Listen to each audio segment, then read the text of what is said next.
यो बिरुवा सोनाकागती हो। यो सोनाकागती मैले सारेको असोजमा हो, 6 महिना जति भयो। एकदम राम्रो चाहिँ एकदम राम्रो भइरहेको छ। हजुरहरूले पनि यस्तै सोनाकागती बिरुवाहरू 2-4वटा ल्याएर सार्नुभयो भने यो सिजन बेसिजनमा 600 रुपियाँ किलो, 400 रुपियाँ किलो, 500 रुपियाँमा पर्छ। यो हुर्किँदैछ। ल हेरौँ त यहाँ फलिसक्यो नि।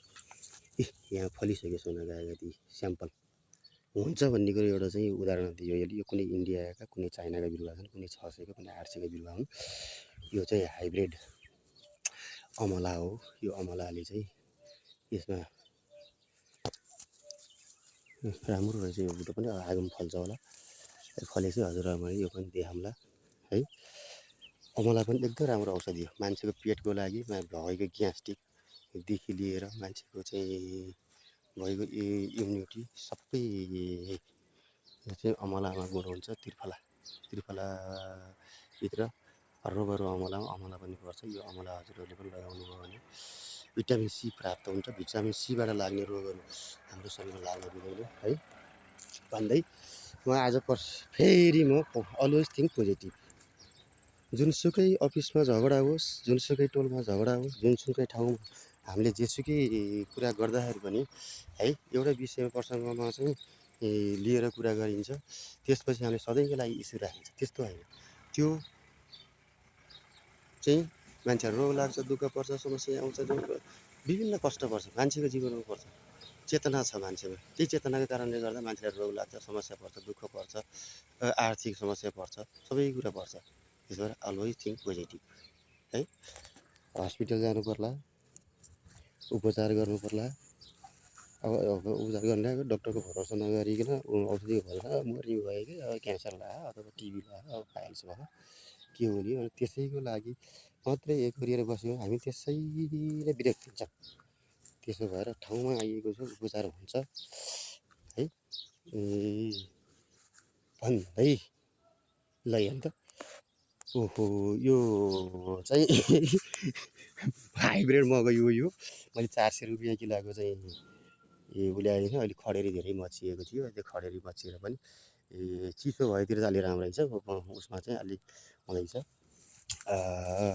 यो मेरो करेसाबारी ऊ त्यहाँ लौका पनि झुमिरहेछ। यो करेलो माथि गइसक्यो। गिरम्लो चाहिँ टुप्पामा पुगेछ। गिरम्लो पनि फुल्न लागेछ। अब घिरम्लो साथीहरू, घिरम्लो कति फल्छ? यो हाइब्रिड घिरम्लो हो। यो करेलो चाहिँ बचिला बचिला लागेको चाहिँ अब यो 15-20 दिनमा खाना तयार भइहाल्छ। स्वस्थ बुटो छ। माथि चढाएको छ। ऊ घिरम्ला फुल्न थाल्यो, बचिला लाग्यो। 1-2वटा चाहिँ हामीले घरमा पनि खाइसकियो। हजुरहरूले पनि लगाउनु भयो भने थोरै बुटा, करेलाको एउटा, घिरम्लाको एउटा, लौकाको एउटा, गुड मिलाएर 2-4वटा गमलामा लगाएर भयो भने आफूले चाहिँ तरकारी किन्न नपरेपछि स्वस्थ भइन्छ। स्वस्थ खानेकुरा खान पाइयो। विषादी हालेका खानेकुराहरू खानु भयो भने आफ्नै घरमा कम्पोस्ट मल उत्पादन गरेर त्यही कम्पोस्ट मलबाट तरकारी उत्पादन गर्न सकिन्छ। हेर्नु है यो मेरो 12 मासी कागती हेर्नु त। आहा तपाईँहरूलाई मनपर्छ कि मन पर्दैन? यदि मनपर्छ भने विश्व सापकोटाको युट्युब च्यानललाई लाइक, सब्सक्राइब र बेल आइकन पनि गराइदिनु। ल हेर्नु त कति स्वस्थ बुटो छ। यो 12 मासी कागती हो। अब यो कोही फुलिरहेछ यी हेर्नु त। कोही फुलिरहेछ, कोही बचिला छ, कोही तयारी ल हेर्नु यो तयारी भइरहेछ। यसरी 12 मासी फलिरहन्छ। हामी विदेश जानु पर्दैन है। विदेश जानु पर्दैन, यहीँ पैसा फलिरहन्छ।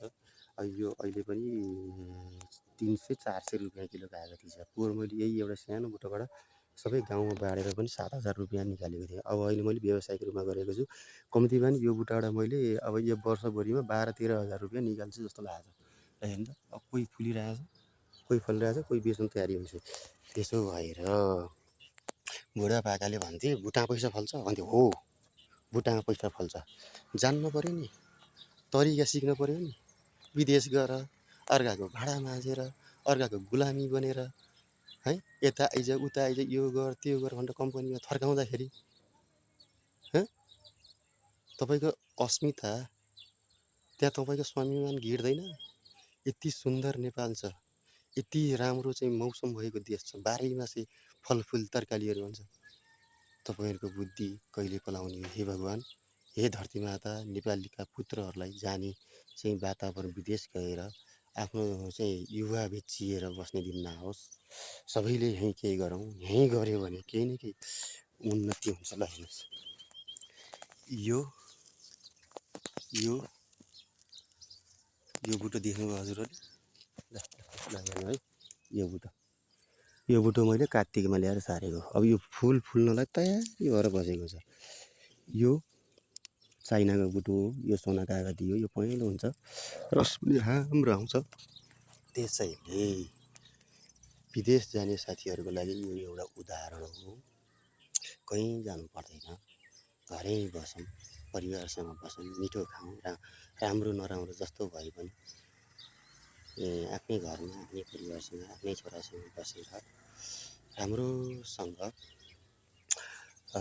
छोराछोरीलाई निर्देशन दिँदै आफ्नो घर परिवारसँग बसेर दुःख सुख सेयर गर्दै सानोतिनो लगानीमा चाहिँ एउटा केही व्यवसाय गरौँ भन्दै। ल यो काँक्रोको बुट्टा हो। ल यो काँक्रो हेर्नु त कस्तो मजाले फुलिहाल्यो, बछिलायो नि त। यो बछिला बछिलै हाल्यो, मजाले माथि माथि गयो। यो लौका, यो लौका हो। यो लौका पनि अब यो हाइब्रिड लौका हो। केही त टिपेर खाइयो, अब तयारी हुँदैछ। तपाईँहरूलाई मैले यो नेचुरल बिहान उठेपछि एकचोटि सर्र यहाँ यस्तो राम्रो काँक्रो फलेछ। हेर्नु त, मैले यहीँको यहीँको गोबर हालेर, त्यहीँको गोबर क्या, मेरो भैँसीको गोबर, खाटबाट गोबर हालेर बनाएको यो काँक्रा यस्तो बचिलो लागेको छ। ल हेर्नु त, जताततै बचिला छ, फले ह। अब 50-60 रुपियाँ किलो पुग्दै पनि छ यो काँक्रो। हजुरहरूले चाहिँ यो व्यावसायिक रूपमा गर्नुभयो भने काँक्रो असोजसम्म फल्छ है। सुन्नु त, 10वटा काँक्रा लगेर बजारमा बेच्नु भने कति पऱ्यो? 50 रुपियाँ 500 रुपियाँ। 20वटा काँक्रा बेच्नु भने 1000 रुपियाँ पऱ्यो। तपाईँले बारीभरि काँक्रा लगाउनु भयो भने एक सिजनमा कति कमाउनुहुन्छ यसो विचार गर्नु। विदेश गएर तपाईँले कमाउनुहुन्छ? कमाउनु साथी, कमाउनु। त्यसो भएर नेपालमा अवसरै अवसर छ, पैसै पैसा, सुनै सुन छ, हिरै हिरै छ। त्यसलाई हामीले बुझ्न सकेनौँ कि साथी है। बुझौँ। मैले गर्न नसक्ने हजुरहरूलाई चाहिँ एउटा उदाहरण पेस गरेको हुँ। हजुरहरूसँग अब चाहिँ म त भन्दा पनि हजुरहरू अब 20-22 वर्ष, 22-23 वर्ष अथवा चाहिँ भर्खरसिको युवाहरू जो हुनुहुन्छ उहाँहरूले चाहिँ आफ्नो रोजगार खोज्दै अर्काको देशमा गुलाम बनेर भाडा मागेर टोयलेट सोरेर बस्नुभन्दा आफ्नै घरमा, आफ्नै परिवारसँग, आफ्नै साथीभाइसँग रमाइलो गर्दै डुल्दै हाँस्दै परिवारसँग बस्दै केही न केही। हेर्नु त यो मकै, आहा कति राम्रो हरियाली। अस्ति पानी परेको साथी, पानी परेको थियो, धेरै समयपछि पानी पऱ्यो, कति राम्रो यो काँक्रो। हेर्नु त अब फल्छ मजाले। हजुरहरू पनि यसरी नै लगाउनुहोस्, स्वस्थ काँक्रो खानुहोस्। काँक्रोले धेरै पेटका रोगहरू पनि सन्चो हुन्छ। एउटा गमलामा लाउनु भयो भने पनि किन्नु पर्दैन। चामल जस्तो चाहिँ तरकारीले धेरै पैसा लाग्छ। यो चाहिँ लोकल गोडमिला हो। यो लोकल गोडमिला पनि मैले फलेको छ, टिपेर खाइराखेको छ है।